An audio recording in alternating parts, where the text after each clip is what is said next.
இன்றே டவுன்லோட் செய்து உங்கள் ஃபேவரட் ஷோக்களை என்ஜாய் பண்ணுங்க. ஹலோ. சமந்தி வணக்கங்க. வணக்கம்மா. நான் இந்துவோட அம்மா பேசுறேன். தெரியும், சொல்லுங்க. என்ன ஃபோன் பண்ணிருக்கீங்க? அதான் கல்யாண வேலையெல்லாம் நெருங்கிட்டு இருக்குல்ல, அது எது வரைக்கும் வந்திருக்குன்னு தெரிஞ்சுக்கிறதுக்காக தான் உங்களுக்கு ஃபோன் பண்ணேன். நாங்க கல்யாணமே வேண்டாம்னு நினைச்சுக்கிட்டு இருக்கோம். இதுல கல்யாண வேலையே ஆரம்பிக்க போறோம். அது என்ன இப்படி சொல்றீங்க? என்னங்க எதுவும் தெரியாத மாதிரி பேசுறீங்க? அவன் எவனோ வந்து என் புள்ளைய அடிச்சுட்டு போயிருக்கான். அப்படி இருந்தும் கொஞ்சம் கூட வெக்கம் இல்லாம உங்க பொண்ணுக்கும் என் பையனுக்கும் கல்யாணம் பண்ணி வைக்க சொல்றீங்களா? என் புள்ள மேல எவன் வந்து கை வச்சானோ அவனே நேர்ல வந்து என் புள்ள கிட்ட மன்னிப்பு கேட்கணும். அப்போதான் கல்யாண வேலையும் கல்யாணமும் நடக்கும். என் பேட்டிக்காரு அவங்க கிட்ட பேசி மன்னிப்பு கேட்க சொல்லுவாருங்க. கேட்டதுக்கு அப்புறம் பாத்துக்கலாமா? மன்னிப்பு கேட்டாதான் கல்யாணம். அப்படி இல்லனா நீங்க வேற ஏதாவது சம்பந்தம் பாக்குறதா நல்லது. சம்பந்தி, ஹலோ.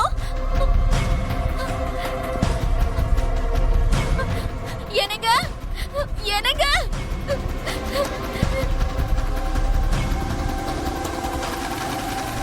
என்னங்க என்னாச்சு? சம்மதி வீட்டுக்கு போன் பண்ணனா அடிச்சான்ல, அவன் வந்து மாப்பிள்ளை கிட்ட மன்னிப்பு கேட்டாதான் இந்த கல்யாணம் நடக்கும்னு சொல்லிட்டாருங்க. உங்களை போய் நான் அவன் கிட்ட பேச சொன்னேன். நீங்க போய் பேசுனீங்களா? அண்ணா வந்து மன்னிப்பு கேட்கணும்னு சொல்றதே ரொம்ப தப்புமா. அங்க நான் இருந்தாலும் அதை தான் செஞ்சிருப்பேன். சரி, நீ பேசாத. ஏய், நான் உண்மையை தாண்டி பேசிட்டு இருக்கேன். இந்த வீட்ல அவனை பத்தி பேச வேண்டாம்னு சொல்லிருக்கேன்ல. எதுக்கு பேச கூடாது? நிறுத்துறீங்களா?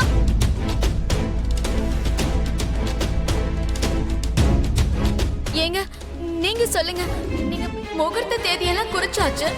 இப்ப அவனால இந்த கல்யாணம் நின்னு போச்சுன்னா அவளுடைய வாழ்க்கை என்ன ஆகுறது? என்னால சாரி எல்லாம் கேட்க முடியாது.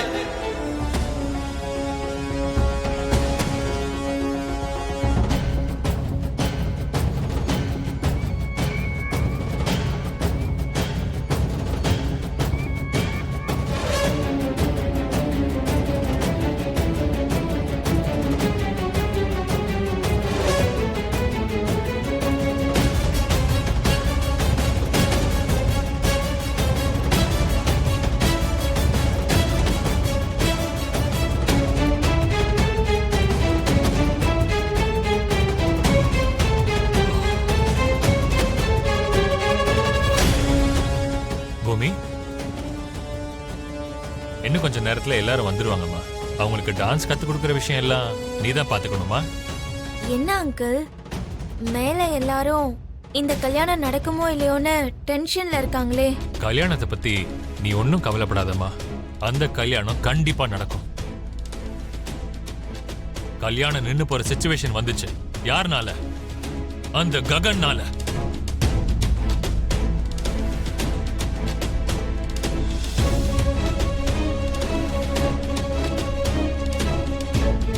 அவனே போய் அந்த மாப்பிள்ளை கிட்ட மன்னிப்ப கேட்டு இந்து கல்யாணத்தை நடக்கிற மாதிரி பண்ணி ஆகணும்.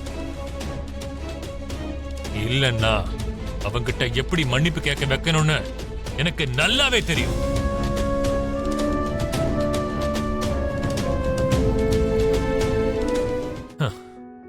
இது எல்லாத்தையும் நீ மனசுல போட்டு குழப்பிக்காம எல்லாருக்கும் நல்லபடியா டான்ஸ் கத்து கொடுத்து பிராக்டிஸ் பண்ண வைமா. ககன் வந்து இந்து கல்யாணம் பண்ணிக்க போற பையனை அடிச்சதுனால அவர் வந்து மன்னிப்பு கேட்டாதான் இந்த கல்யாணம் நடக்கும், இல்லனா இல்லங்கிற மாதிரி இருக்கு. ஆமா, அவன் அடிச்சதுனால அவன் தான் போய் மன்னிப்பு கேட்கணும். இல்ல கால்ல விழுந்து அவங்கிட்ட மன்னிப்பு கேட்கணும். அவரு கேட்க மாட்டாரு. அப்படி கேட்கலனா கல்யாணம் நடக்காது. நடக்கணும். நீதான் அதை நடத்தி வைக்கணும். நானா? ஆமா, நீதான். நீங்க கூட்டிட்டு வந்த சம்பந்தம் தானே அது. நீங்க போய் உங்ககிட்ட என்ன சொல்லுவீங்களோ, எப்படி சொல்லுவீங்களோ அது உங்க இஷ்டம். என்ன பார்த்தா உனக்கு எப்படி தெரியுது? என்னோட ரூம்குள்ள என் பெர்மிஷன் கேட்காம வந்தது மட்டும் இல்லாம எனக்கே நீ ஆர்டர் போடுறியா? எனக்கு கல்யாணம் பண்ணி வைக்கணும்னு என் அத்தை தான் கஷ்டப்பட்டு ஒரு சம்பந்தத்தை கூட்டிட்டு வந்திருக்காங்கன்னு இந்த உங்களை பத்தி வெளியில எல்லாம் பெருமையா பேசிட்டு இருக்கா.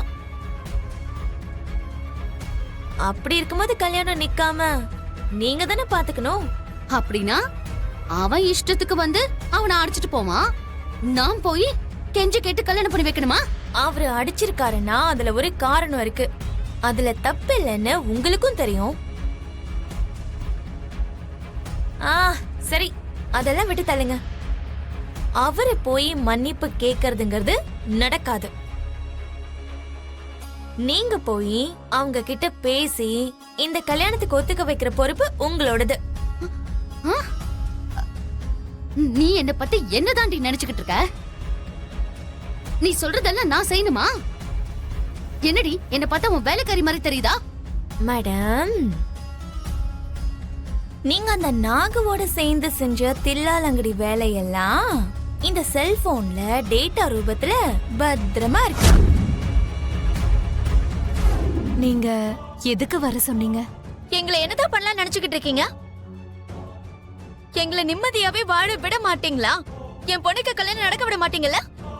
நாங்க என்ன பண்ணோம்? இன்னும் பண்றதுக்கு என்ன இருக்கு? முதல்ல ஒரு சம்பந்தம் வந்தது, அத உங்க வீட்டுக்கு வர வச்சுக்கிட்டீங்க. இந்த தடவை வந்த சம்பந்தம் நல்லபடியா அமைஞ்சது. கல்யாணம் பண்ணி வைக்கிற நேரத்துல அந்த பையனை உன் புள்ள அடிச்சு கல்யாணத்தை நிறுத்துற நிலைமைக்கு கொண்டு வந்து விட்டுட்டான். என் பையன் எதுக்கு அடிச்சான்னு உங்களுக்கு தெரியாதா? அது எதுவா இருந்தாலும் சரி, கல்யாணம் முடிவாயிடுச்சுன்னு தெரியும்ல. இப்போ உன் புள்ள வந்து அவங்க கிட்ட போய் மன்னிப்பு கேட்டாதான் இந்த கல்யாணம் நடக்கும்னு சொல்றாங்க, இல்லன்னா நடக்காதுன்னு சொல்றாங்க. இந்த விஷயத்தை உன் பையன் கிட்ட சொல்லி சாரி கேட்க சொன்னா இந்த கல்யாணத்தை நிறுத்த சொல்றானாமே. அவனுக்கு என்ன ஆச்சு? என்ன வேணாலும் சொல்லுவான். இருந்தாலும் நீங்க எதிர்பார்க்கறது அதுதானே. எங்க வீட்ல எல்லாம் கல்யாணமே நடக்க கூடாது, நாங்க யாரும் சந்தோஷமா இருக்க கூடாது. உங்க பிள்ளைங்களுக்கு எந்த சம்பந்தமும் வராதுன்னு எங்களுக்கு வர சம்பந்தம் எல்லாத்தையும் கெடுக்க பாக்குறீங்களா? நாங்க ஏன் அப்படி நினைக்க போறோம் சொல்லுங்க? அந்த பையன் இந்து கிட்ட தப்பா நடந்துக்கிட்டான்றதுக்காக என் பையன் அந்த பையனை அடிச்சதா சொன்னா. அதுல என்ன தப்பு? ரெண்டு பேரும் புருஷன் முன்னாடி ஆக போறவங்க கொஞ்சம் நெருக்கமா இருக்கிறதுல தப்பு இல்ல. அதெல்லாம் குற்றமாயிடுமா? நெருக்கமா இருக்கிறது வேற, தப்பா நடந்துக்கிறது வேற. கெடுத்து குட்டிச்சவராக்கிறதுக்கு என்ன வேணாலும் சொல்லுவீங்க. ஏன் புள்ள தப்பு பண்ணிட்டான்னு யோசிக்கிறீங்களே தவிர, அந்த பையன் கல்யாணத்துக்கு முன்னாடியே இப்படி பண்ணிருக்கானா, இதுக்கப்புறம் அவன் எப்படி எல்லாம் நடந்துப்பான், அப்படி ஒரு சம்பந்தம் ஒத்து வருமா இல்லையான்னு ஒரு வாட்டியாவது யோசிச்சீங்களா? நீ அவன மாதிரியே பேசுறியா? நான் இப்படி மனசு உடைஞ்சு அழுறது உங்க எல்லாருக்கும் சந்தோஷமா இருக்குல்ல? நீங்க அழுகிறத பார்த்து எங்களுக்கு என்ன சந்தோஷம்? எனக்கு என்ன தெரியும்? நாங்க கஷ்டப்படக்கூடாதுன்னா நீ எதுக்கு என் புருஷனை திருட்டுத்தனமா சந்திக்கிற?